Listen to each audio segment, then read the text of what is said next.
Então, pessoal, hoje eu acordei com uma notícia muito triste, né? Que eu recebi no WhatsApp da Sociedade Mineira de Oftalmologia. O André Cieiro faleceu. Então, eu queria dedicar essa aula a ele, um grande amigo, filho de uma pessoa espetacular, que é o Reinaldo Cieiro, com 2 irmãos. Então, essa aula é dedicada a ele. Tá bom? Vamos lá. Então, muitas vezes a gente acha que a anatomia vê aquelas células neurônios, né? Células bipolares, fala assim, eu acho que é muita viagem, isso daí não deve existir, ou então, como que eles descobriram que as células são desse jeito? Tá aqui, ó. Isso aqui é uma fotografia da fóvea. Olha que coisa impressionante você conseguir fazer quase que em nível histológico, né? numa fotomicrografia eletrônica da fóvea, mostrando, né, todas as suas camadas, os fotorreceptores, a depressão foveal fisiológica. Isso aqui é a perfeição. É aqui onde é que a gente consegue ver com máxima nitidez, a gente consegue ver em cores. Aqui estão os fotorreceptores, aqui está o suprassumo do olho. Né? Ainda não existe transplante de fóvea, então tem de córnea, tem de catarata, faz cirurgia de catarata, mas está aí uma foto realmente respeitável. Então vem a decoreba, né? Quanto que mede a retina? 0,56 milímetros. É interessante que a córnea todo mundo sabe. Se falar quanto que é a córnea? A córnea em média 490 micrômetros a 540, né? Então a retina, quando você fala milímetros, é a mesma coisa que você falar 560 micrômetros. Então ela é praticamente a espessura da córnea, né? Só que ela não é igual. Ela, assim como a córnea, ela tem a mudança da sua espessura. Se você está no polo posterior, é uma espessura. Se você vai em direção à oroserrata, vai mudando a espessura, né? Então, aqui a gente já viu aqui que diminui em direção ao equador e à oroserrata. E é uma coisa que eu destaquei aqui de cor diferente, né? Que muita gente não sabe, mas a retina, na parte interna dela, ou seja, mais próximo do vítreo, ela é nutrida pelos vasos retinianos, que a gente consegue ver ali no mapeamento e tal. Já a parte externa da retina, a gente vai ver o que é interno e o que é externo, é nutrida pela coroide, tá? Isso daqui justifica muita coisa que acontece nas doenças, porque que o paciente não enxerga quando há um comprometimento da córeo capilar ou comprometimento de fotorreceptor, eles se alimentam de vasos sanguíneos que vêm, na verdade, de baixo, né? Então, é importante que se saiba dessa forma, que a nutrição é diferente de acordo com a camada, tá? A circulação ela surge na cabeça do nervo óptico, e só lembrando que as arteríolas da retina que a gente vê lá, ela vem da oftálmica, que vem da carótida interna. É decoreba, mas ninguém sabe o que é que pode cair no CBO, né? Então tá aqui, ó, o livro da foto da Dorothy, né? Ela mostrando aqui, eu não vou entrar em detalhes agora, porque a gente vai falar sobre cada camada, mas aqui é o seguinte, ó, essa camada, membrana limitante interna, é a parte mais interna da retina. Então aqui seria o vítreo, então onde está preto, e aqui embaixo seria tipo a esclera posterior, ok? Então aqui é de dentro para fora. Tem todas essas camadas aqui nessa decoreba que cai direto na prova do CBO, já caiu várias vezes. Então tem a membrana limitante interna, depois vem a famosa camada de fibras nervosas, que tem um glaucoma que tanto se preocupa, né? Análise de OCT da camada de fibras nervosas. É essa camadinha aqui, ó, que eles querem avaliar para saber se o paciente perdeu ou não perdeu fibra nervosa. Vem a primeira camada de sinapse da retina, chamada plexiforme interna, né? Quem veio para a aula do curso básico viu isso aqui detalhado, né? A gente passou quase 2 horas falando sobre isso aqui. Então, plexiforme interna, que é uma primeira camada de sinapse, tá? Aí depois vem uma camada nuclear, chamada nuclear interna, porque até aqui a retina é tudo interna, tá? Aí, finalmente, vem uma outra plexiforme, que não pode ser mais interna, só existe 2 plexiformes. Se já passou a interna, a próxima só pode ser a externa. Tem uma nuclear. Então vem outra nuclear depois, só pode ser a nuclear externa. Já que estou confuso. Então tá bom. Seguinte. A camada... Tá faltando aqui uma camadinha. Olha só, vou falar para Dorothy. Camada de células ganglionares, velho. E por que eu percebi que faltou? Não é porque é decoreba. É porque a primeira camada de núcleo, camada de células nucleares, é a camada de células ganglionares. Então, essa camada, ela contém o núcleo das células ganglionares, que são a primeira parte dos neurônios. Então, a primeira camada. Depois que vem uma camada ganglionar, que na verdade é uma camada nuclear, mas não chama nuclear, chama ganglionar, só pode vir uma camada de sinapse. E a camada de sinapse é chamada sempre plexiforme. Como ela é mais interna, então chama plexiforme interna.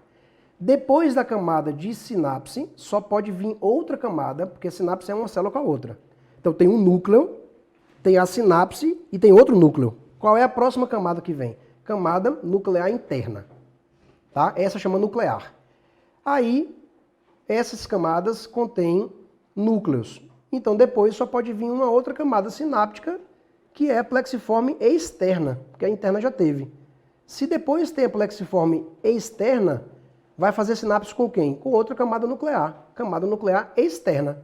Matou. Ganglionar, plexiforme. Nuclear, plexiforme. Nuclear, só que aí você vai interno, interno, interno, externo e aí por aí vai. Seguindo a sequência, sempre o nuclear, que chama ganglionar, depois vem a plexiforme interna, porque é uma camada de sinapse. Vem uma nuclear interna, porque a nuclear ainda não foi falada. Depois vem uma sinapse, que é a camada plexiforme externa. Depois vem outra camada nuclear, que só pode ser a nuclear externa, que a interna já passou, né? Até aí tá tudo bem. Depois da camada nuclear externa, vem a camada de fotorreceptores, né? Onde tem os cones e bastonetes. E finalmente a epitélio pigmentado da retina com a membrana de Bruch, ok? Aí vem a córeo capilar e a coroide. Na coroide vem as camadas de Halley e Sattler. Depois vem esclera. Beleza? Então tá. E coloca na prova e não sei o que acontece que o pessoal não acerta. Tá aqui, ó. As artérias e arteríolas estão localizadas na camada de fibras nervosas. Qual a importância disso? Bem, quando o paciente, por exemplo, tem glaucoma e que há um acometimento da camada de fibras nervosas e aparece uma hemorragia parecendo uma cunha, fala, ô Jacques, esse paciente tem glaucoma, escavação total, e tem uma hemorragia aqui, ó. Quando a gente olha, tem uma hemorragia em chama de vela. Essa hemorragiazinha tá aqui, ó, na camada de fibras nervosas, tá? Porque essa camada, essa distribuição dos axônios das células ganglionares, que formam a camada de fibras nervosas, elas são assim. Então, quando sangra, sangra em forma onde estão os axônios. Então, os axônios, as células ganglionares dão os axônios todos, os milhares de neurônios dão os axônios. Essa camada de axônio, que não tem núcleo, quando sangra, ela distribui a hemorragia, chamada hemorragia em chama de vela. Então, se alguém perguntasse, por exemplo, onde que está essa hemorragia do glaucoma, essa específica? Na camada de fibras nervosas, chama hemorragia em chama de vela. É famosa, esse nome é famoso, tem que decorar, tá? Aí tem aqui, ó, os capilares retinianos estão em dois níveis. Uma rede capilar superficial, que vai até a camada plexiforme interna, agora dá para entender até onde vai o quê. E a rede capilar profunda, que está nessa junção entre a nuclear interna e a plexiforme externa. Ó, aqui, ó. Eu até agora dá para voltar a entender, ó. Eu tive o trabalho de colocar isso aqui, ó. Essa retina interna é isso, isso, isso, isso e isso. Tá? Até aqui. E a retina externa pega um pedaço daqui e vai até o final da camada de fotorreceptor. Que epitélio pigmentar não é retina, né? Epitélio pigmentar é uma camada de células que tem, inclusive, origem embriológica diferente da retina. Então, está dividido as duas retinas aqui, interna e externa. Então, está aqui a explicação. Aí tem os capilares que ligam a rede capilar superficial com profunda, chamado capilares comunicantes. Lembrando que não existe capilar na fóvea, né? Então, a fóvea ela não tem suprimento sanguíneo vindo da rede retiniana, né? Ela depende totalmente da córeo capilar. Então, quando acontece de um cone ter um descolamento seroso da retina, seja serosa central, seja com hemorragia subretiniana, qualquer coisa que separe a retina do epitélio pigmentar, os fotorreceptores que recebem a nutrição vão sofrer. É por isso que paciente que fica com serosa central, depois a retina baixa, aí fala, Jacques, esse paciente ficou 20/60. Foi por causa de quê? O líquido subretiniano separado matou o neurônio. Então o paciente fica com sequela por causa da serosa central, por causa de um trauma, e aí vai, tá? Essa zona livre de capilares, chamada ZAF, ela é importante o seguinte, ela tem uma média de 400 a 500 micrômetros. Qual a importância disso? É bem importante. Quando você faz uma angiofluorescinografia, que você vê tudo preto no centro do olho, esse preto é fisiológico. Alguns pacientes que têm, por exemplo, retinopatia diabética com isquemia retiniana, que não responde a nada, você não pode fazer laser na fóvea. Injeção pode até impedir neovascularização, mas ela não resolve o problema do paciente não enxergar. Ela pode evitar um glaucoma neovascular, neovascularização retiniana, mas o que é que acontece? Essa ZAF aqui, ela começa a alargar. E aí quando você faz angiofluo, você vê que a ZAF, que eu botei na prova, dizendo que era de 500 micrômetros, vamos supor que ela largou para 1000 micrômetros. Você fala, não é normal essa ZAF, ué. Essa ZAF está aumentada. Será que esse paciente tem isquemia retiniana e não está respondendo a nada? Não responde a Elia, não responde a Lucentis, não responde ao Ozurdex, não responde a Avastin. Por quê? Porque na verdade ele está com isquemia retiniana. Se tivesse com edema, até poderia responder. Então os pacientes com retinopatia isquêmica, que é um quadro pior do que as retinopatias edematosas, nesse caso a larga ZAF é um sinal de que você deve investigar áreas de isquemia retiniana, por que o paciente não está respondendo, ou se for área de isquemia retiniana em outro canto, você talvez bloquear com laser para evitar que produza o VEGF e, consequentemente, fazer neovascularização e que dê uma hemorragia vítrea ou coisa parecida. Tá bom? Então a ZAF é importante por isso. Está aqui a foto da rede capilar arterial e a rede capilar venosa, essa é a direção do fluxo sanguíneo e esses são os capilares comunicantes. A gente já falou onde está cada coisa, né? Naquela foto lá, não vou repetir. Aí eu coloquei também na questão da prova, perguntando qual o tamanho da fovéula e tal. É ruim, né? Mas é isso aqui. Na verdade, a gente aprende, né, André? Muita coisa porque a gente usa no dia a dia com laudos, com... tem uma hemorragia preta aqui, uma lesão preta aqui. Você fala, tá na mácula ou não tá? Mas você não sabe nem onde que é a mácula? Nem o tamanho da mácula você sabe? Então como é que você vai saber se no laudo você vai laudar que tem uma hemorragia na mácula, se você não sabe nem onde que a mácula tá? Então tá aqui a definição de cada coisa. Mácula, na verdade, a definição é meio controversa. Existem várias definições para o que é mácula, tá? Então vamos resumir o seguinte. Um dos autores que a gente pesquisou fala que a mácula é mais ou menos essa região aqui completa. Outros falam assim, Jacques, a mácula é entre as arcadas. Tá entre a arcada, é mácula. Mas isso não é muita concordância, tá? Então a mácula, ela tem em média 5,5 milímetros, tá? Aí vem a perifóvea, e aí a perifóvea tem 5 milímetros, tá? Menor. Depois vem a parafóvea, que é essa região aqui. Tá embaçado, tá isso aqui? Vamos apagar a luz? Não, né? Eu acho que tá bem... Aqui tá perfeito a imagem. Não tá? Não tem como dar o foco nesse projetor, não? Cadê o cara da Globo? Produção.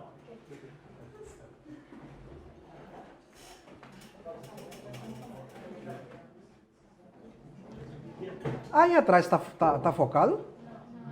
Não, então não era, com certeza não era assim. Daqui a pouco a gente volta. Não sei o que eu vou editar o vídeo mesmo? Não sei o que eu vou editar o vídeo. Aí, ó. Ficou bom aí? E aí, de ver a tela, ela...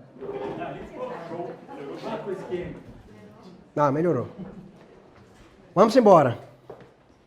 A aula é longa, viu?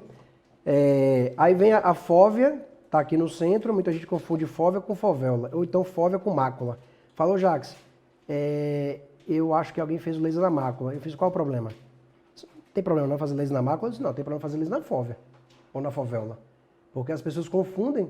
R3, quando chega na retina, é até interessante, mas a gente muitas vezes vê as pessoas confundindo mácula com fóvea. Não tem nada a ver uma coisa com a outra. Então, fóvea tá aqui, o centro dela é a fovéola, e o centro da fovéola é o umbo, que inclusive a gente consegue ver na biomicroscopia de fundo um ponto, vamos falar assim, brilhoso, quase que um pontinho parecendo branco no meio da fovéola. Então, todas as medidas aqui, né? Sabe lá Deus se um dia pode cair. Já caiu na prova do CBL é o seguinte, onde que está a fóvea? A fóvea está temporal ao nervo óptico e 0,8 milímetros para baixo. Tá assim, ó, para cá e um pouquinho para baixo. Para cá é prova do CBO, desse jeitinho, perguntando em milímetros. Né, Godinho? Então é isso. Então, histologia. Antes de entrar propriamente dito na foto da histologia, então é aqui a distribuição. Ó. De novo, o nervo óptico, aí aqui está certo. Aqui a gente consegue ver as células ganglionares, que são os primeiros neurônios, que a luz ela vem daqui para cá e volta, ok? Aí vai lá para o sistema nervoso central, não é isso? Lobo occipital. Então, aqui tem a limitante interna, seria uma linha que está aqui, que aqui não dá para ver. O branco aqui seria vítreo, aqui o nervo óptico, aí os axônios das células ganglionares que formam a camada de fibras nervosas. Aí vem uma camada nuclear, que não chama nuclear. Eu imagino o seguinte, André, se no CBO caísse assim, quantas camadas contém núcleo na retina? Aí o bicho ia pegar. Por quê? Você vai falar que são duas, porque tem a nuclear interna e a externa, é errado, vai errar a questão. Porque a camada de células ganglionares tem núcleo dentro. Agora, se vai chamar nuclear ou não, é outra história, né? Mas são 3 camadas que contêm núcleo. Agora, você perguntar quantas camadas são nucleares, vai ser anulada. Porque nuclear, com o nome, só tem 2. E que contém núcleo, contém 3. Então, eu acho que a comissão científica não vai fazer isso. Então, tem aqui a camada de células ganglionares, aí vem a camada que é de sinapse. Aí só pode ser plexiforme interna, que a gente está vindo da interna para a externa. Aí, de novo, aí vem a outra camada de núcleo, né? Aqui chama camada as células bipolares. É o segundo neurônio da via da direção da luz. Se aqui é camada de célula bipolar, é núcleo, então tem que fazer sinapse. Então vem a plexiforme, chama essa outer plexiform layer aqui, ó, é uma camada de células, é uma camada de sinapse. Sinapse só vai fazer sinapse com outra coisa, que é o quê? Os fotorreceptores. Então eu acho que agora ficou bem claro. Nos fotorreceptores tem os cones e bastonetes. Aí vem, aí a gente vai destrinchar aqui, tem umas linhas aqui que formam a tomografia de coerência óptica, que a gente vai ter o prazer, né, André? Você nem falou da sua esposa, né, André? Quando ela pegar essa aula aqui, ainda bem que você não gravou, né? A Érica Diniz vai dar uma aula de tomografia de coerência óptica, vou dedurar você.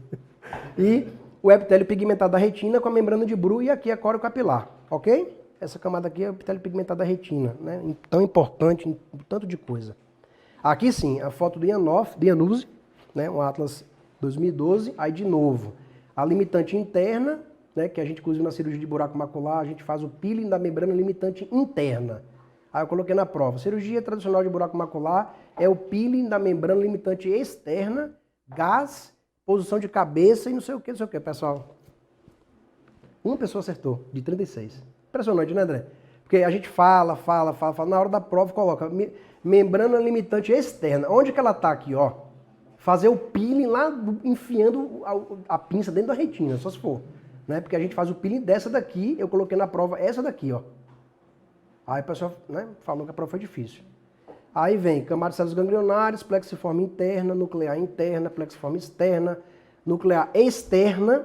Aí vem o seguinte, essas camadas de fotorreceptores tem o segmento interno dos fotorreceptores, que a gente aprendeu inclusive na biologia, né? E o segmento externo dos fotorreceptores. E tem a junção deles, chamada junção do segmento interno, chamado SI, e a junção do segmento externo. Jacques, isso aqui mudou de nome? Não, continua a mesma coisa. O que mudou de nome foi outra coisa. A junção, ela existe até hoje.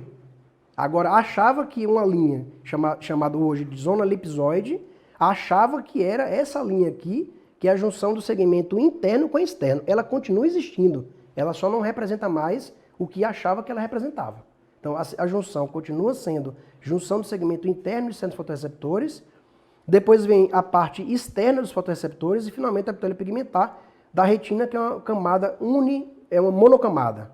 Qualquer doença que acometa aqui, por exemplo, a ditrofias da epitélio pigmentar da retina, qualquer descolamento da epitélio pigmentar, hemorrágico, seroso, tudo vai acontecer aqui, ó, nessa linha preta. Tá bom? Aí aqui o bicho pega. Essa tomografia de coerência óptica, vocês vão ter a aula da Érica, ela é uma imagem próxima da perfeição. Essa imagem aqui, ela tem todas aquelas camadas que eu falei, destrinchadas e distintas. Dá para ver bem direitinho aqui, cada uma. Eu não vou mais entrar em detalhes, porque eu já expliquei isso 3 vezes. O que é que eu acho que vale a pena saber aqui? Número 1, que essa linha primeira aqui é a membrana limitante externa, não é uma membrana verdadeira. Ela chama de membrana, mas não é uma membrana, tá? Depois dessa membrana limitante externa, vem uma linha muito branca, provavelmente a mais branca de todas as 4, ou muito próxima, junto com a da epitélio pigmentar e membrana de Bru, mas ela é bem provável que seja mais hiperrefletiva. Essa linha aqui, que a gente vai seguir aqui a seta, vamos ver, então a gente vai bater aqui, ó. Opa, não, essa daqui, ó, essa. Essa daqui, ele fala que é junção do segmento dos fotorreceptores, ou seja, do segmento externo com interno, ou interno com externo, certo? essa linha aqui, ó. Essa linha aqui. Essa daqui, ó. Não é essa nem essa, essa. Essa linha aí, que chamava junção SI-SE, eles na verdade viram que não é. Que essa linha não representa na realidade a junção do segmento interno e externo dos fotorreceptores. Ela representa uma parte dos fotorreceptores chamado zona elipsoide. Uns fotorreceptores contêm uma parte chamada zona mioide, coloquei na prova, uma pessoa ou duas acertaram. O que eu perguntei assim, o que é a zona mioide? Só isso. É a porção interna do segmento interno, é a porção externa do segmento externo, é a porção externa do segmento interno, a porção interna do segmento externo. Deu uma confusão que eu acho que nem eu me lembro mais a resposta. Mas assim, mas é isso. Então, a primeira questão da prova foi o que representa a zona mioide. Então, a mais famosa, na verdade, é essa linha aqui, ó, porque hoje ela chama zona elipsoide. Aí o pessoal esqueceu da mioide. Mas essa zona elipsoide, em resumo, é o seguinte, os fotorreceptores, no segmento externo deles, na parte externa do segmento interno, eles têm um alto número de mitocôndrias. Eles viram que, na verdade, essa hiperreflectividade aqui que está embaixo da luz vermelha, ela não representava a junção, e sim esse pacote de mitocôndrias. E falaram assim, ó, na verdade, essa linha é formada pela essa junção de tantas mitocôndrias de milhões de fotorreceptores. Então, como ela está na zona elipsoide do fotorreceptor, então agora ela vai chamar de zona elipsoide. Então o nome que era junção do segmento interno com o externo mudou para a zona elipsoide, ok? Que é essa linha aqui branquinha. Aí tem uma outra linha aqui, que é essa daqui, ó. Essa daqui, tem essa e tem essa, tem essa e tem essa. Essa aqui, ó. Essa linha, ela não aparece em todos os tomógrafos, ela não aparece em todas as pessoas e foi motivo da minha tese. Essa linha aqui, ela era chamada de COST Line, que em inglês é Cone Outer Segment Tips Line. O que é que significa isso? Ela falava que ela era a porção do segmento externo dos cones. Pronto, COST Line é a linha do Cone Outer Segment Tips Line. É uma linha que representa o segmento externo dos cones. Mudou de nome. No meio da minha tese, viu, André? Eu tive que pegar 120 páginas, que não é muito. E tinha tudo com a palavra COST Line, COST Line, COST Line. Aí falaram, né? Meu orientador fez assim, você vai ter que mudar o nome da tese inteira. Isso não é possível. Aí ele fez, é só localizar a COST Line e substituir no Word. Aí eu falei, eu não sabia disso não. Então você só fazia isso. Tipo, toda a COST Line que tinha lá, você substituía por zona, aí mudou o nome para zona de interdigitação. Por quê? Subtende-se que é a porção do segmento externo dos cones com as microvelocidades das células epitélio pigmentar. Essa junção do segmento externo dos cones com as microvelocidades do epitélio pigmentar, chamado zona de interdigitação, que a COST Line mudou de nome para zona de interdigitação. Então, na verdade, eu só coloquei lá, substituí uma por outra, 120 páginas de uma vez só. Mas mudou isso exatamente em 2012 ou foi 2013. Agora que acabamos... Sim, tem uma fotinha aqui, eu só vou voltar aqui rapidinho. Eu não vou entrar em detalhes o que é célula máquina, né? Esses movimentos de rapidez, de controle de movimento, tudo são células horizontais, tem as células máquinas que caem na prova do CBO também. A aula é muito grande, eu não vou ficar falando aqui sobre cada célula. Inclusive, eu já falei para quem assistiu o curso básico, quem quiser saber sobre essa célula aqui, ó, que já caiu na prova do CBO, perguntando assim, ó, qual a célula que atravessa tipo a retina quase que por inteiro? Ou, se ele perguntasse, qual a célula que representa a parte estrutural da retina, chamada célula de Miller, a resposta. Quem quiser saber sobre isso, tem um livro de 400 páginas sobre ela. Hein, André? Tem um livro chamado Células de Miller, de 400 páginas. Quem quiser eu empresto, eu tenho PDF. Mas aqui a gente não vai entrar em detalhes sobre o que é cada célula, mas já caiu na prova do CBO, tá? Então eu recomendo estudar para que servem as células máquinas, para que servem as células horizontais, para que... Aqui, essa aqui, exatamente, essa aqui azulzinha, roxinha. E as células de Miller. E as camadas não tem jeito, tem que decorar ou aprender. Agora a gente vai para a parte da oftalmoscopia. Eu já, quando fui R1, eu já fiz pouco, né? Mas eu aprendi a fazer, eu tenho um oftalmoscópio, né? Então é o seguinte, na época, assim, de várias pessoas e até pouco tempo atrás, e ainda hoje, ainda se faz a oftalmoscopia monocular direta. Por quê? Porque você pode estar examinando uma criança, por exemplo, sob sedação no bloco cirúrgico. E se você não sabe fazer, como é que você vai examinar no bloco cirúrgico? Com a paciente sedada, aí fala assim, fulaninha, você pode fazer lá o exame de fundo de olho? Ah, não tem o OBI, cadê o OBI? Eu só sei fazer com o OBI. Não, não tem. Você vai fazer com oftalmoscópio, tá? Qual é a gente aprende tudo ao contrário, que a imagem é invertida e tal, então vamos começar pelo começo. Na oftalmoscopia monocular, a imagem é direta, ou seja, se você está com o nervo óptico aqui, tem hemorragia aqui em cima dele, a hemorragia, na real, é em cima. No OBI é o contrário. Se você estiver vendo o nervo óptico com a hemorragia em cima, na verdade não é, ela é embaixo. Mas na oftalmoscopia monocular, a imagem é direta, tá? Então tudo que é temporal, tudo que está em cima é em cima, tudo que está abaixo é abaixo. No OBI também é. Na verdade, no OBI tudo que está acima é acima. A diferença é que a imagem é virada. Mas quando o paciente olha para cima, você está examinando em cima, é óbvio. Só que lá em cima a imagem está trocada, só isso, tá? O paciente ele olha para frente, né? Lembrando que é o olho direito com o olho direito, tá? E o olho esquerdo com o olho esquerdo. Isso aqui, na prova do CBO, tem a prova prática aqui, a gente faz assim, você faz a oftalmoscopia monocular.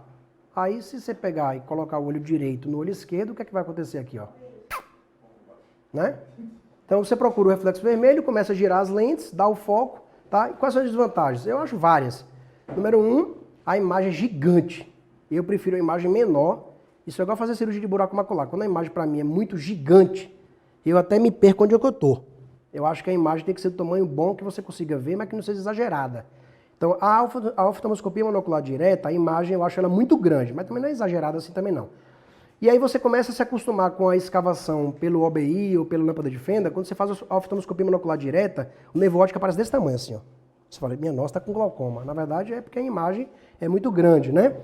Desvantagem, problemas respiratórios, pacientes com inúmeros problemas de doenças infectocontagiosas que você está bem próximo, né? A postura, a ergonomia do exame não é boa, mesmo que você consiga ficar bem certinho. Eu acho que nunca você... examinar um a gente não consegue fazer 40. Né? Então, eu acho que a das desvantagens é essa. Agora, a pupila não precisa estar muito dilatada, por exemplo, como o OBI ele depende um pouco mais da pupila dilatada. Pronto, aqui, ó, o OBI, a imagem é o contrário, a imagem é indireta, não é? E a imagem é menor, no caso, em relação à oftalmoscopia monocular direta, a imagem é menor. Se ela vai ser menor até quanto? Menor do que o real ou menor do que na oftalmoscopia? Aí vai depender da lente que você usa. Cada lente tem um tamanho que aumenta a imagem de 0,9, 0,87. Aí eu perguntei na prova o seguinte, quantas vezes a lente de 20 aumenta a imagem? Letra A, 1, 2, 3 e 4. Não foi eu que fiz a prova, foi a Unimed que fez a prova. Eu coloquei na prova a questão da Unimed. Quantas vezes a dioptria, a lente de 20 aumenta a imagem? 1, 2, 3 e 4. 3 vezes. Então tá aqui, ó, a lente de 20, né, que a gente vai ver daqui a pouco. A gente consegue ter um maior campo de visão, porque na verdade a gente examina e vê tudo de uma vez, né? Então a gente vê menor, entretanto vê mais coisas, né? Você consegue fazer exame da periferia, né? Extrema periferia inclusive, depende um pouco mais da dilatação pupilar, né, André? É ruim fazer o OBI sem a pupila estar dilatada, você pode indentar, não tem problema também não, né? Para poder ver ruptura. E o desconforto o cara está dilatado e você mete aquela luzona e ainda reclama do paciente que ele está apertando o olho, é chato. Né? Quem já fez sabe como que incomoda a luz. Então aqui, ó, tem 3 lentes famosas. Tem uma lente de 20, que talvez seja a mais famosa nas residências. Tem a lente de 28, eu gosto muito. Mas a maioria das pessoas tem a lente de 20. E tem uma lente chamada Pan-Retinal. Aqui é o site da Volk, né, que a gente não tem que colocar sempre as referências. A gente não pode colocar a imagem das pessoas sem citar a referência, mas eu estou citando, tá? Então aqui no site da Volk, vocês vão ver assim, qual a diferença? A lente de 20, ela vê tantos graus, aqui ó, vai até aqui, até a periferia, beleza? Decoreba, não vou falar sobre isso. Aí a Volk achou pouco e fez umas lentes digitais, que o tratamento do material é melhor, né? Tem a Digital Clear Field e tem a Digital Clear Margin. Eu tenho a Digital Clear Field. Não acho que faz tanta diferença não. Sinceramente falando, eu acho que ela é melhor. Mas se eu tivesse comprado a de 20... não sei se eu compraria ela hoje mais, mas ela é um pouco melhor, sim. A imagem parece que é mais clara, é mais nítida. O tratamento digital da lente, ele é feito para poder melhorar. E diz que a fotofobia também incomoda um pouco mais. A fotofobia incomoda o paciente menos com o uso dessa lente, tá vendo? Ó? Menos dispersão pelo vidro. O que é que tem mais aqui? Por causa da questão da cobertura. Bem, é o tratamento digital da lente, né? Tá aqui quanto que elas conseguem ver de retina aqui, ó. A imagem do olho no corte sagital, né? E aqui como se estivesse vendo de frente, no mapeamento de retina. Aí tem a lâmpada de fenda. É engraçado que eu estava conversando com minha mãe e ela falou assim, eu sou muito mais oftalmoscopia monocular do que vocês que fazem lâmpada de fenda. Eu disse, mãe, peraí, não é possível. Ela falou, Porque a pessoa que aprende de um jeito, ela fica craque naquela forma e depois, para poder pegar um outro biomicroscopia e tal, às vezes a pessoa não gosta tanto, né? Mas a biomicroscopia não tem jeito, ela é obrigatória, porque você não vai ver só o fundo do olho, com o oftalmoscópio, você vai ter que ver outra coisa. Então, a lâmpada de fenda está aí. A imagem é indireta. Só lembrando uma coisa, a oftalmoscopia é um olho no olho, né? Então, é um olho no olho, por isso que chama monocular. O OBI já está falando binocular. E a biomicroscopia de fundo é a mesma coisa. Você vê com os dois olhos a imagem de um olho.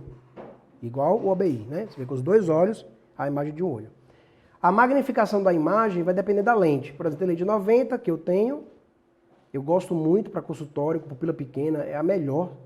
Na minha concepção, não tenho nem dúvida, que se eu atender 40 pessoas com pupila pequena, eu vejo com a lente 90 perfeito. Todo o polo posterior sem nenhuma dificuldade. A de 78, ela é muito boa para residente que quer ver as coisas maiores. Ela aumenta um pouco a imagem, mas ela depende um pouquinho mais, a pupila está um pouquinho mais dilatada. É uma lente boa também. Eu acho o seguinte, se a pessoa quer comprar uma lente, ela vai saber, você tem que saber se ela quer ver maior para ver detalhe ou se ela quer ver menor para fazer consultório. Para atender 40, 30 pessoas, entendeu? Tem a lente 66 que poucas pessoas têm, a imagem para ver mácula, e 60 também, então aumenta, a imagem fica bem grandona. Pode ser com ou sem, mas o exame de fundo de olho tradicional, um exame que é bom fazer com a dilatação pupilar, né? Você pode fazer já a avaliação simultânea do segmento anterior, não precisa entrar em detalhes sobre isso. A questão da habilidade de treino é o seguinte, você pega um R1, como é que ele fica? Para frente e para trás, é difícil focar, né, no início, mas quando foca a primeira vez, a partir daí é um abraço. Tá aqui a lente 78, que muitos residentes têm. Tá aqui a lente de 90, que muitos residentes também têm. Tem os dois, tem gente que tem os dois. Eu coloquei isso aqui só para fazer uma observação sobre o que eu coloquei de vermelho. Então vamos fazer uma observação. Falou, Jacques, eu dei um tiro de laser, eu acho que chegou muito perto da fóvea. Eu disse, por quê? Não, na hora eu não sei, na hora que eu acho que o paciente teve um movimento sacádico do olho e eu acho que pegou raspando. Aí você fala, então vamos ver, qual foi a lente que você usou? Não, eu usei lente de laser tal. Ou então você fez um OBI com laser, que é menos comum. Aí você fala assim, vamos ver então, quanto que aquela marca ela representa na vida real. Vamos lá então. Pegar uma lente aqui de 20, cadê ela? 20. Então, você com a lente de 20 vê isso aqui de ângulo no olho, a imagem é magnificada, que foi a resposta da questão, 3 vezes. Jacques, deveria ser cancelado, aqui está 3.13. É isso. E a questão do spot, né? A da cicatriz do laser. Então, ela vai ser, na verdade, a cicatriz que você deu um tiro de laser, ela representa só 32, 0,32 o tamanho real dela. Então, não é uma marca grande. Aquilo ali, provavelmente, você achou que foi próximo da fóvea, mas talvez nem tenha sido. Né? Porque, às vezes, a imagem que você vê, você acha que deu um tiro próximo. Mas vai vendo aqui, ó. A imagem começa, vamos ver aqui, ó, lente 90. Certo? Se você der um tiro de laser, o tiro de laser, ele é 1.32. Então, é um tiro de laser que ela mostra muito maior, né? Isso varia com hipermetropia, isso varia com a miopia, isso varia com se o paciente tem olhos, se o paciente é afásico, qual lente que você está usando. Mas aqui tem aqui, para que serve cada um? Ó? Por exemplo, a lente de 20 serve para fazer o OBI, para um diagnóstico e tratamento de uma forma geral. E a lente de 28, que ninguém tem, serve para quê? Para pupilas menores. Então, já é uma vantagem. Não tem nada pior que você ficar esperando o OBI quando o paciente entra no consultório e não está dilatado. E a lente 78? Ó, diagnóstico geral, né? E a lente 90? Small pupil. É melhor. Agora, a parte para terminar da semiologia. Então, eu vou falar bem rápido, porque eu acho que todo mundo já viu essa aula, pelo menos a parte da semiologia. e quem está chegando agora já viu no curso básico, então eu vou passar bem rápido. BAV não é bloqueio atrioventricular, é baixa da acuidade visual. O paciente pode falar que tem dor, hiperemia, vermelhidão, lacrimejamento já é conceitual. Metamorfopsia é a distorção da imagem. Jacques, quais são as doenças? Buraco macular, corioretinopatia serocentral, DMRI. Qualquer paciente que chegar falando que está olhando para você, está vendo você torto, ou você é torto mesmo, né? Ou você vai examinar ela e ela está com alguma coisa na mácula. E eu coloquei na prova de catarata dizendo o seguinte, qualquer paciente com maculopatia, quando você vai fazer a refração no pré-operatório da cirurgia de catarata, você pode fazer o pinhole, que é para você melhorar a imagem, e não é.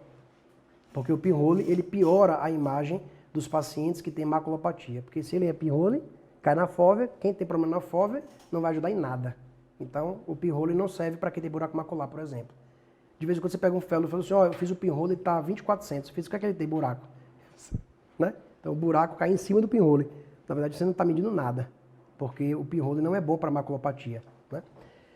Fotopsia é quando você tem flash. O paciente chegou na urgência, doutor, estou vendo relâmpago, chuvinho de São João, luz, flash máquina fotográfica, qualquer coisa que brilha, pode dilatar e fazer uma avaliação da periferia. Muitos pacientes descolam a retina, porque essa fotopsia, na verdade, não significa dizer que ele está descolando, nem que é descolamento, mas ele está lhe avisando que está descolando o vítreo.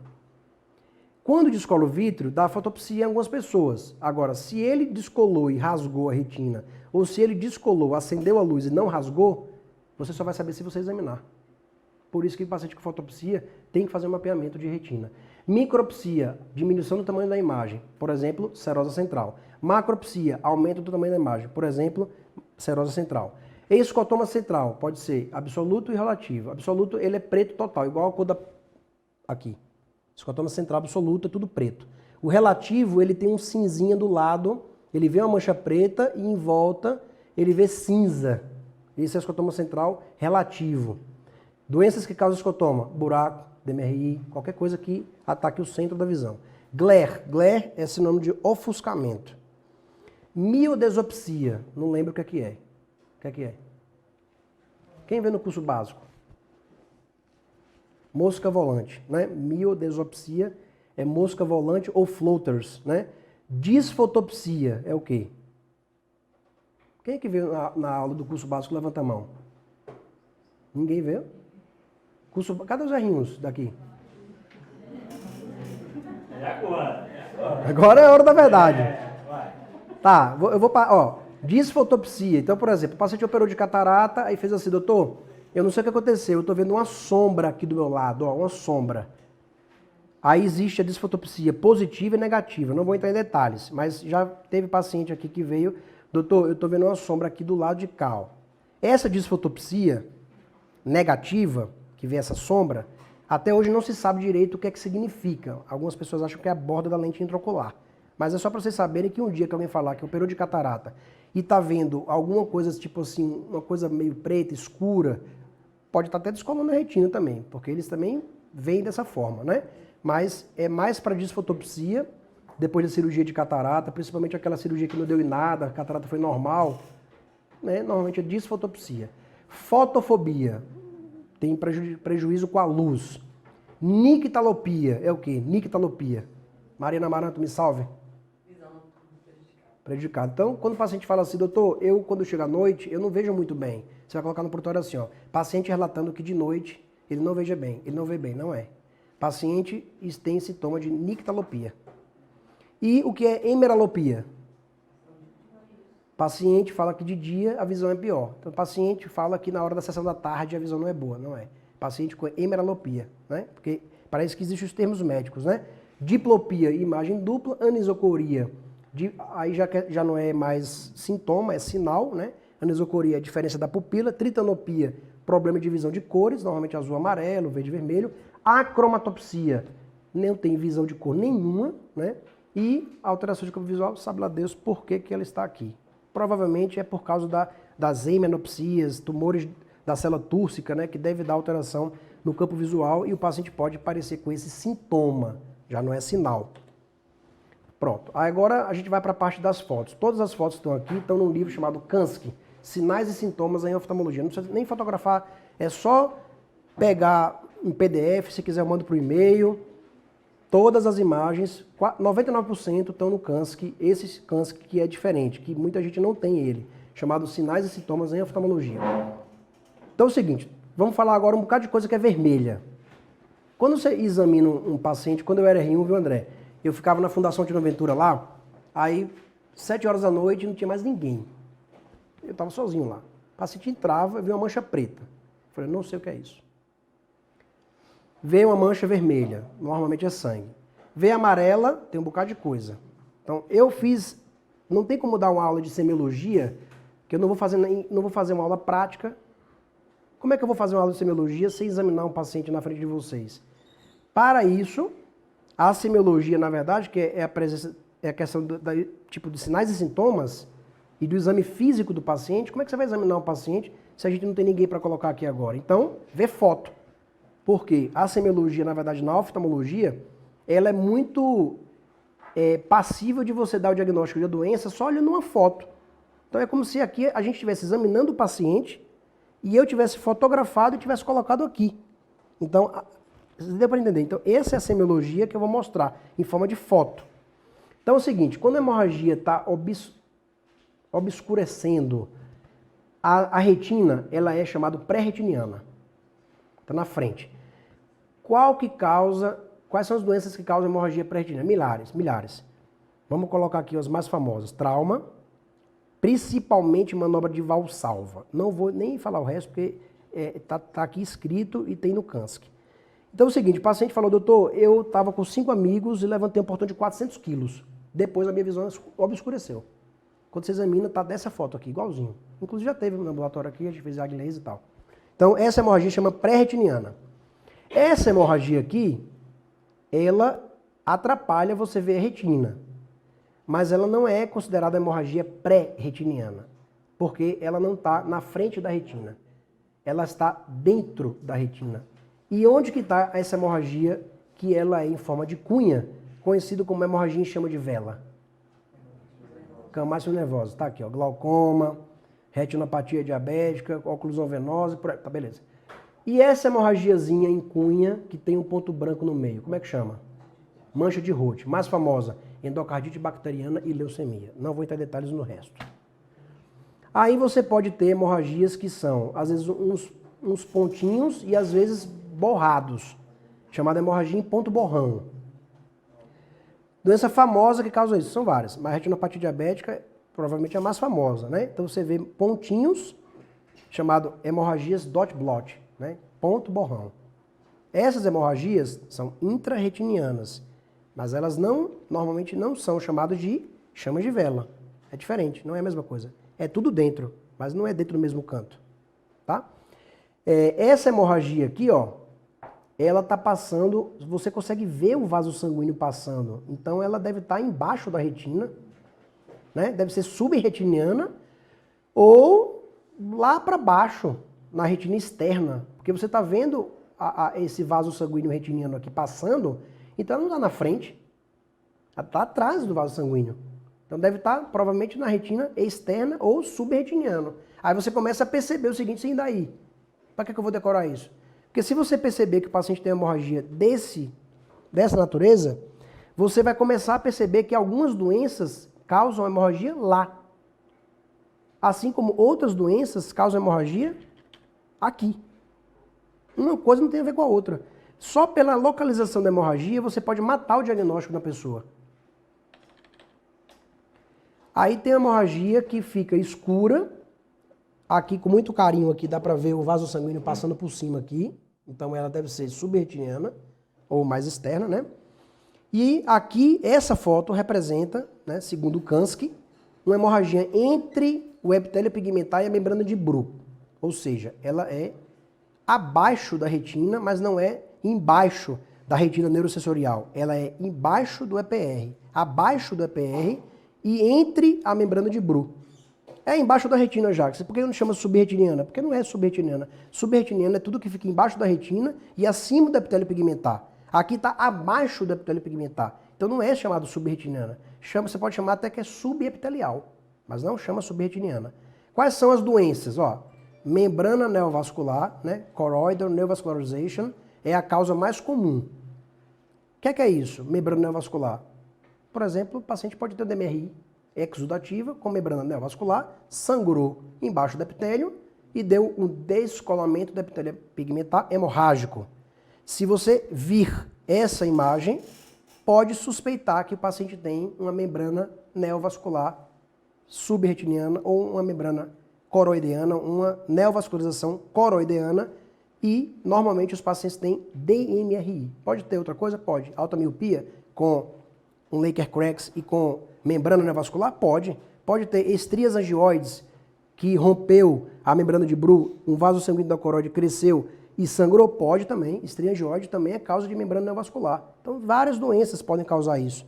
Essa hemorragia aqui, ó, bem escura, esquisita, essa hemorragia aqui é coroideana. Godinho sabe a cirurgia que eu fiz um dia desse aí, que o cara levou uma paulada no olho, que a gente viu lá, né?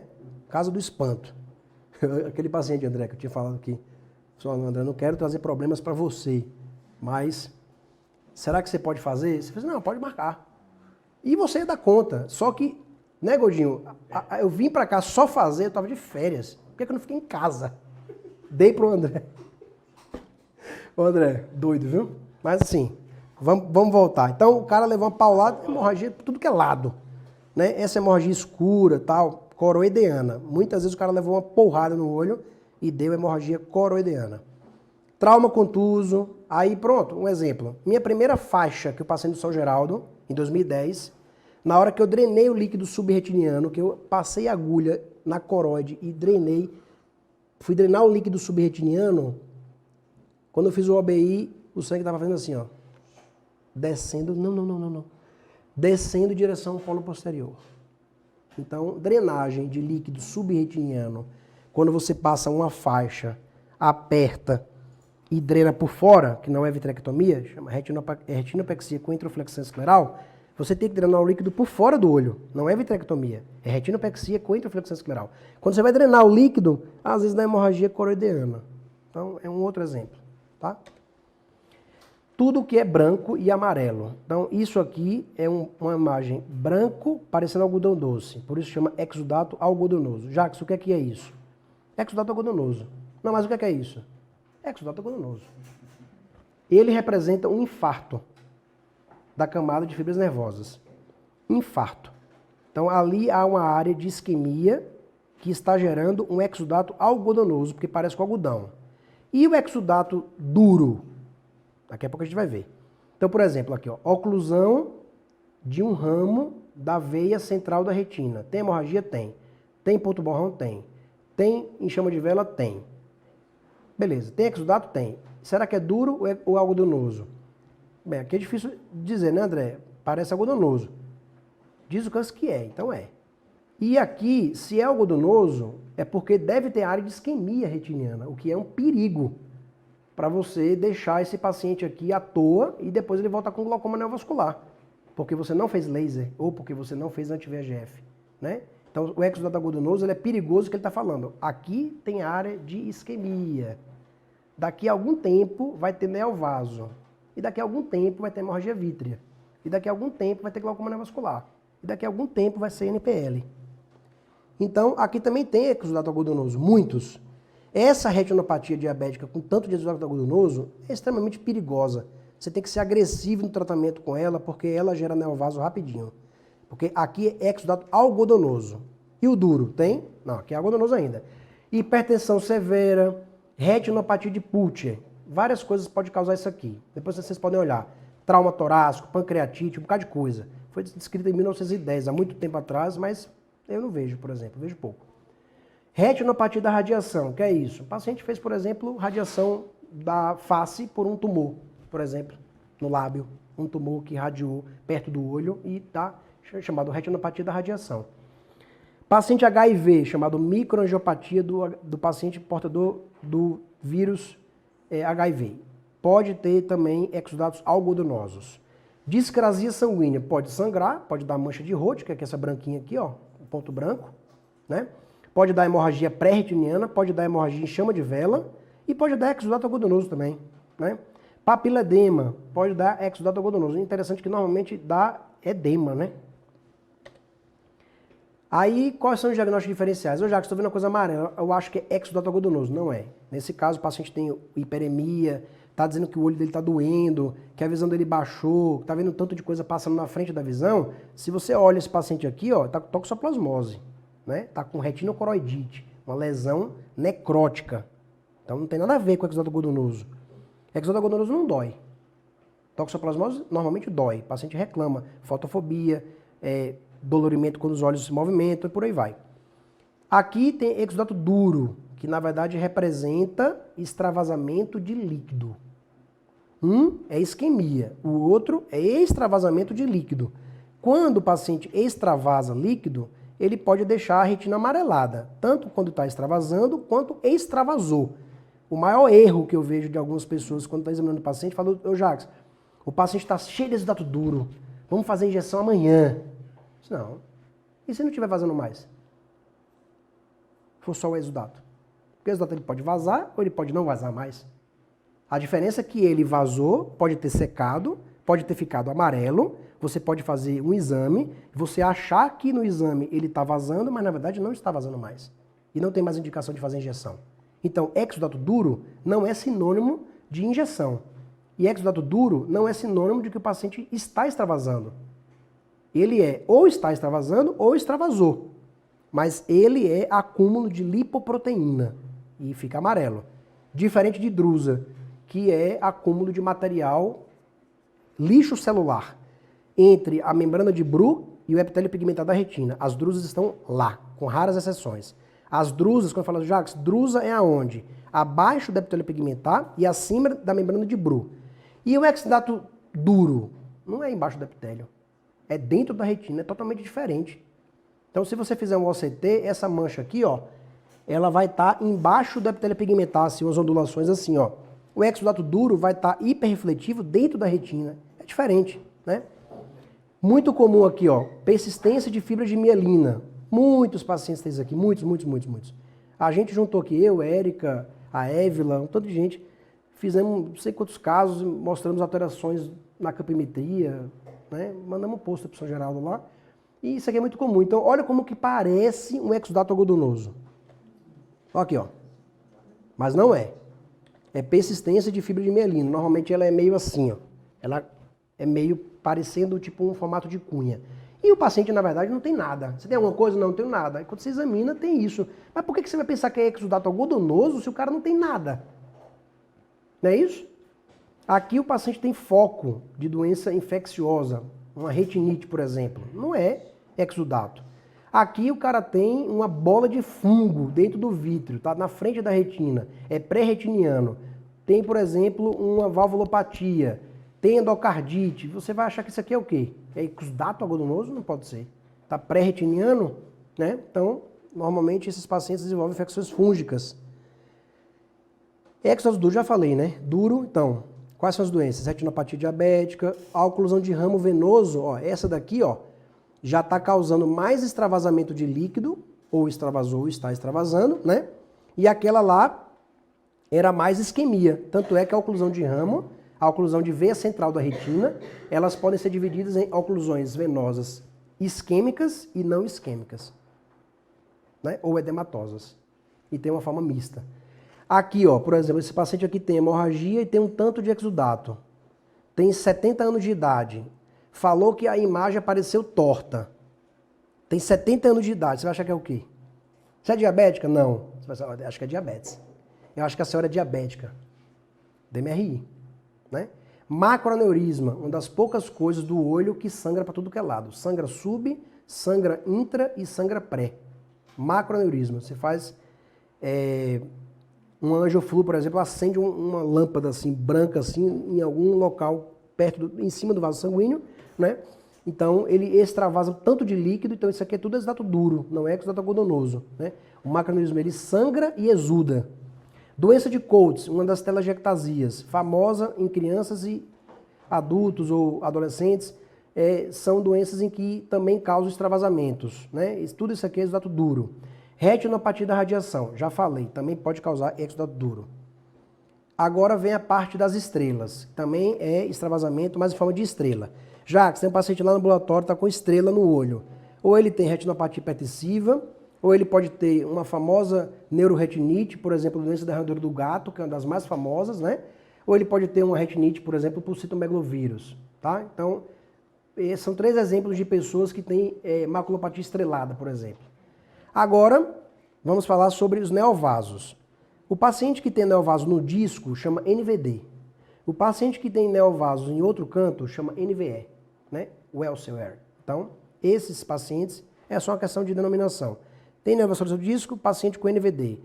Paciente com neovascularização no final da cápsula temporal superior. Beleza, é um NVE. Né? A gente não escreve NVE. Eu não escrevo, mas é assim que chama. Aqui você vê uma faixa fibrótica com tanto de neovaso subindo assim para cima. Então tem neovaso com descolamento tracional de retina. Muito comum, paciente diabético, né, por exemplo.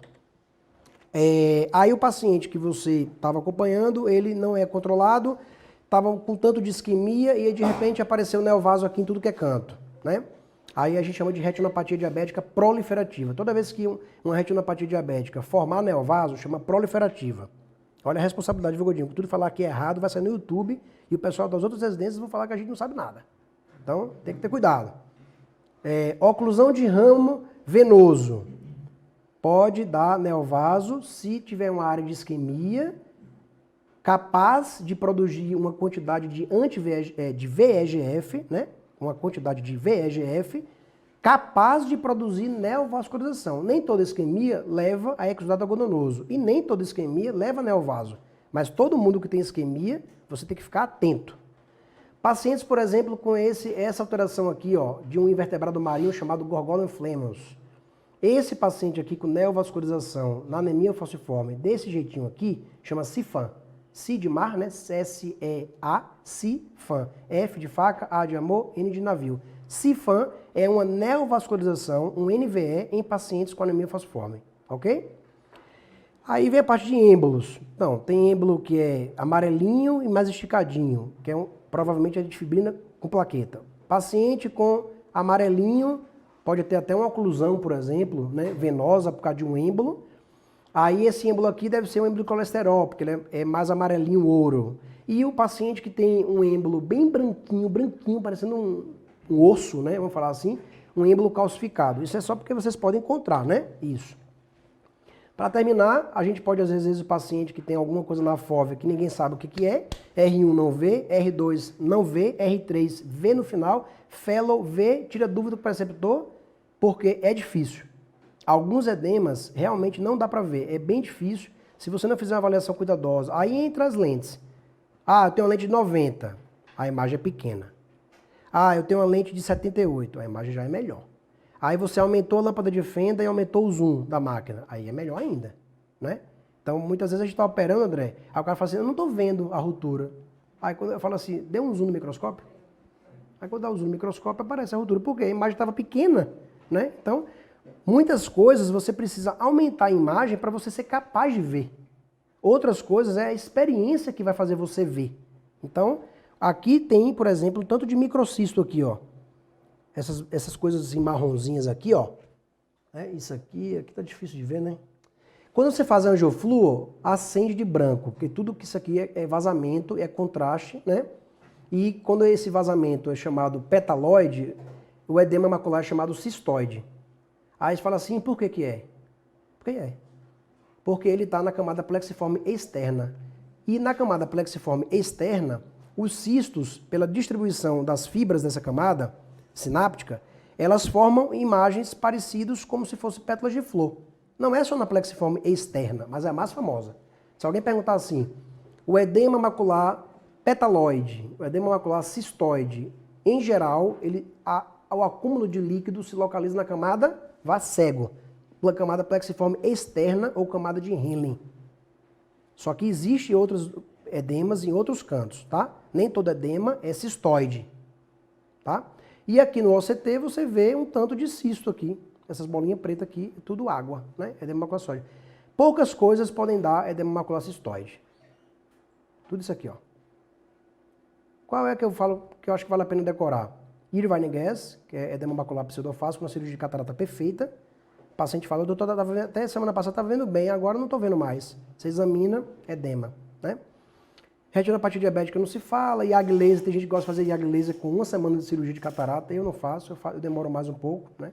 Membranas, prostaglandina, por exemplo, o trabalho que a Renata está fazendo aí, né? Estamos separando 50 pessoas, 50 ou 30, Renata? 30, 30, 30 e 30. Então a gente vai investigar o seguinte, paciente que entra numa cirurgia de catarata que não tem nada, vai ser avaliado OCT antes e depois. Paciente que entra na cirurgia de catarata usando prostaglandina e que suspendeu antes da cirurgia, vai ser investigado também antes e depois. E o paciente que vai para a cirurgia de catarata usando tudo, inclusive as prostaglandinas, vai operar usando Travatan, Lumigan, Charlatan. E a gente vai ver nessas 90 pessoas se teve, isso já está estudado, mas aqui na fundação não tem. A gente vai ver, André, porque toda vez que fica essa confusão, será que, Jacques, será que vale a pena parar o Travatan? Não sei. Tem gente que para, tem gente que não para. Então a gente vai avaliar a incidência de edema nessas pessoas em grupos diferentes. Eu acho um trabalho bacana, né? A serosa central, pode ser que você não esteja vendo a imagem, mas aqui tem uma barriga aqui, ó. Isso aqui é vaso levantado, tem uma barriga aqui desse tamanho aqui, né? A mácula fica amarelada. Quando você faz a angiofluo, tem uma fumaça de chaminé, que não é a mais famosa. Pode ser a mais famosa, mas não é a mais comum, já caiu na prova do CBO. Qual a imagem angiofluorescográfica mais comum na coreotinopatia serosa central? Borrão de tinta. E na letra A tinha o quê? Fumaça de chaminé. Dá um descolamento seroso da retina, né? Aqui já é um descolamento, essa linha branca aqui, ó, é uma barriga. Aí você fala, serosa central. Nesse caso não é. Nesse caso aqui, tem um buraquinho aqui, ó, chamado fosseta de papila. Esses pacientes que têm fosseta de papila, drena líquido para subretiniano. E aí você pode dar um diagnóstico de serosa central na pessoa que tem, na verdade, uma fosseta de papila, né? O tratamento não vou entrar em detalhes. Vitrectomia, tem gente que faz laser na borda do nervo, bota gás e por aí vai. Doença de fotocoronária gerada, pula. Descolamento da epitélio pigmentar. Então, você vê essa imagem aqui, você fala, tem alguma coisa, mas eu não sei o que é. Os vasos sanguíneos estão levantados. Você faz a angiofluo, a Dorothy vai estar aqui na semana que vem, e depois, inclusive, eu queria saber se vale a pena a gente fazer essa aula aqui ou essa aula fora, né, André? Até falei com o senhor, talvez numa pizzaria, alguma coisa, patrocinador não falta. Esses pacientes que têm IDEP, quando você faz angiofluo, o contraste fica preso em algum canto. Ele acende, mas ele não borra, ele parece que fica tipo uma imagem bem delimitada. Esse tipo de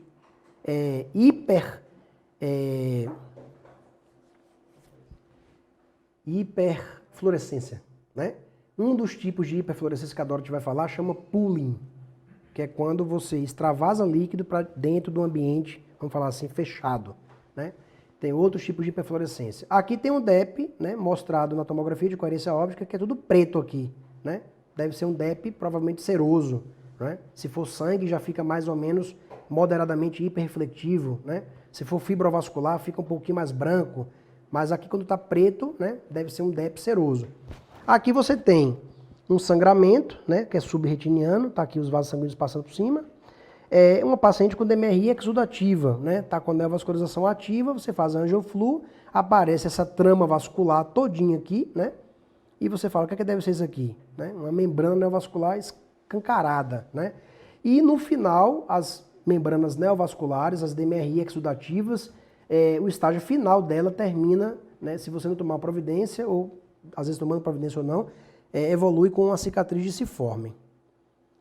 Já em relação à neovascularização coroideana em outras doenças, então, por exemplo, o paciente que é altíssimo míope, ele pode ter uma alteração chamada Laker-Cracks. Você fala, mas isso aqui não é semiologia não, é sim, semiologia. A parte, você examina o fundo do olho do paciente, vê um tanto de linha branca. Essas linhas brancas, você fala, você tem quanto de miopia? Tenho 17. Com linha branca, deve ser Laker-Cracks. Qual a importância disso? Porque no Laker-Cracks pode crescer uma membrana neovascular. Então, não raramente, você examina um paciente com 23 anos e chega com uma membrana neovascular. Você fala, Jacques, DMRI tão cedinho, né? É tão nova para ter DMRI, mas não é DMRI. Ela tem automiopia com Laker-Cracks e neovascularização coroideana. É diferente, né? Outra doença, por exemplo, que causa neovascularização coroideana, que é o quê? Vocês examinam o paciente, tem um tanto de coisa roxa ou marrom. Isso aqui, ó, que sai normalmente do disco óptico, tem uns formatos radiais assim, são marrons ou roxeadas, né? Essas chamam estrias angioides, é outra doença que causa membrana neovascular. Aí você fala, e qual a importância disso? Qual é a doença mais comum ligado a estrias angioides? Pseudoxantoma elástico. Então você manda o paciente para dermato para investigar se ele tem pseudoxantoma elástico, tá? Se ele tiver estrias angioides.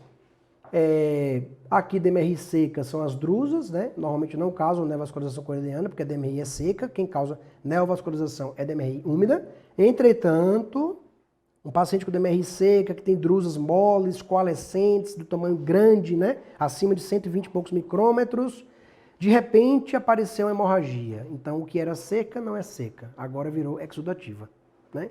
Então, eu falo, doutor, porque passaram aquele tanto de vitamina para mim, nunca falaram que precisou de injeção, mas não precisa mesmo, não. Só se ela desenvolver uma membrana neovascular, né?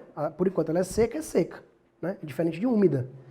Aqui, normalmente, as DMRI secas, elas evoluem com o estágio final, atrofia geográfica. É diferente. A úmida evolui com cicatriz disciforme. A DMRI seca, normalmente, evolui com atrofia geográfica, que confunde, inclusive, com distrofias etinianas. Por exemplo, essa hemorragia. Chegou uma paciente aqui com 12 anos de idade. Não é assim tão escandaloso, mas vamos supor que fosse parecido com isso. Fosse só, por exemplo, esse tamanhozinho aqui pequeno. É bem provável que ela não vai ter DMRI, ela vai ter Stargardt.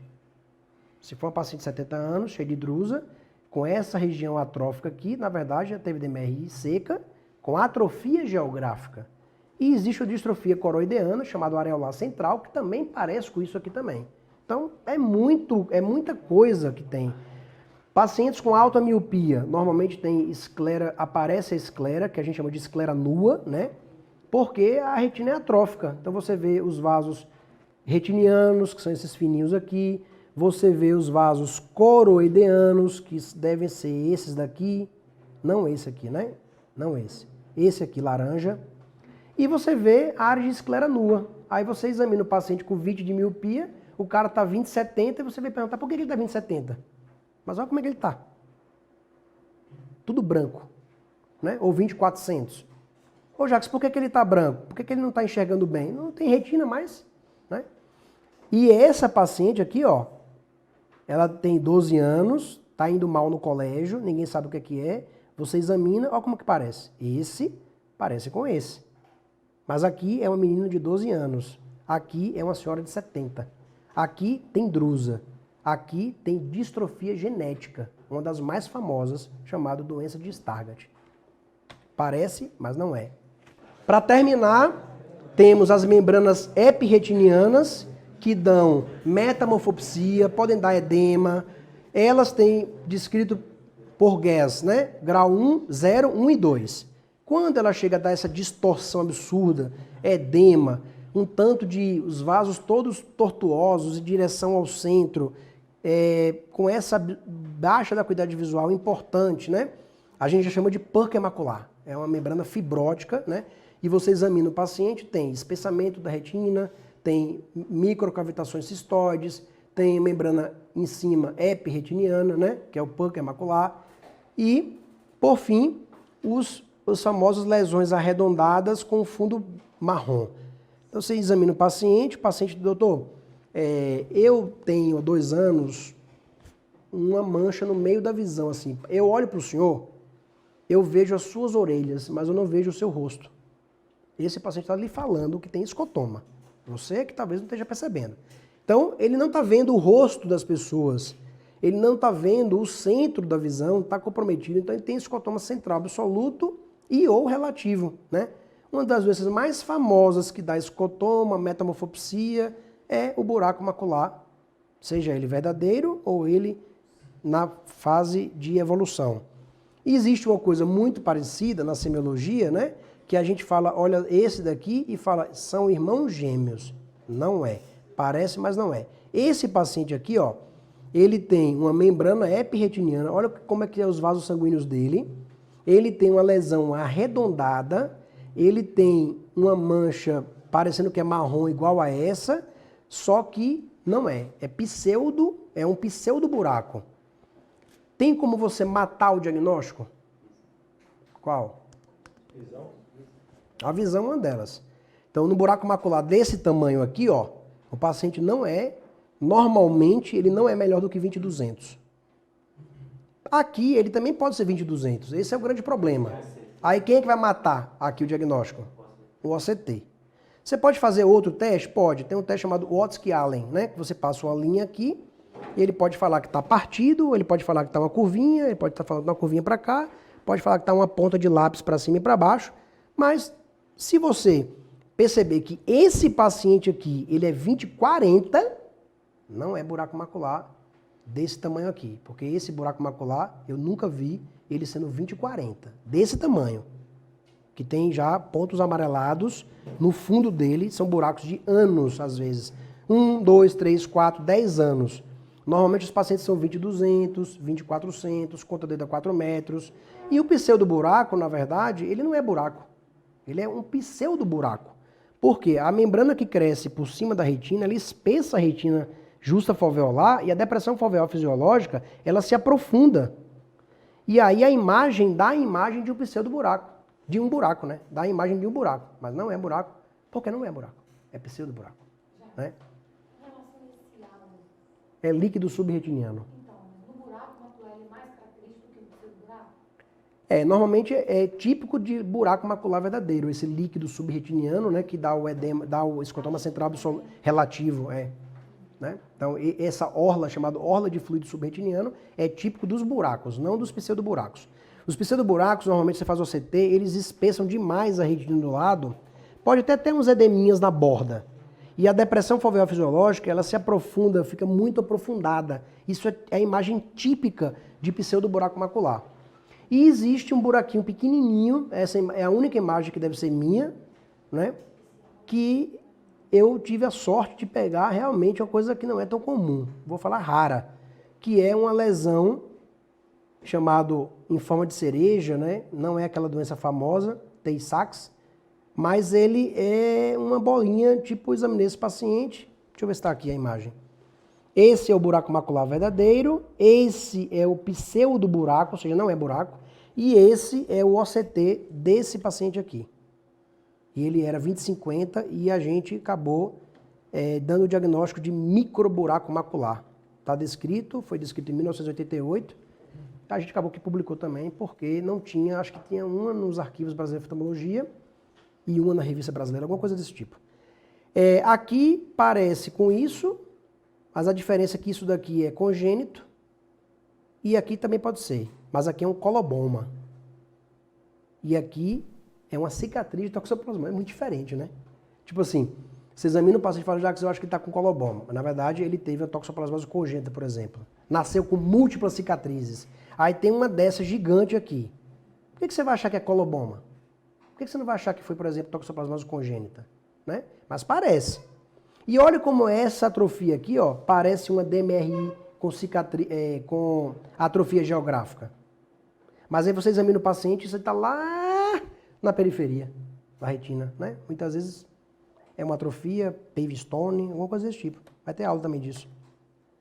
As lesões amareladas, a mais famosa é a distrofia vitaliforme, é o epitélio pigmentar hiperplásico ou hipertrófico.